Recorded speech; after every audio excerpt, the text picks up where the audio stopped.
এই টোটো তারা, কত রে তোর ভাড়া? উমাগো পায়ের উপর দিয়ে চলে গেল, তোর অত কিসের তারা?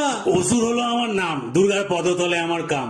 এই টোটো তারা না রে, হত ছাড়া বুড়ো ভাম। পরিনি এখনো ড্রেস, যদি রাস্তায় খেয়ে যাই কেস, মণ্ডপে গিয়ে পড়বো, ভাবছি ওটাই হবে বেশ। গেলবার বেরিয়েছিলাম পড়ে, রাস্তায় কুকুর নিয়েছিল ধরে, সে কি বলবো আমাকে তারা করেছিল কি জোরে। সে গলি ঘুরে প্রাণপণ দৌড়ে জোরে, হাওড়া থেকে 5 স্ট্রিট পৌঁছেছি জানো, পাক্কা 2 দিন পরে। তারপর মেট্রোতে উঠেছি যেই, লোকজন চমকে উঠলো সেই।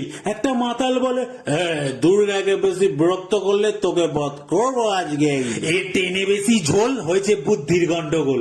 আচ্ছা আমি কি ইচ্ছে করে করি বলো, এটা তো আমার জব রোল। তারপর থেকে মায়ের কোলে একটা বাচ্চা চিল্লে বলে, ও মামা এর গোপটা আসল, দেখবো টেনে তুলে। এই কাণ্ড দেখে রেগে ড্রেসপত্র রেখেছি ব্যাগে।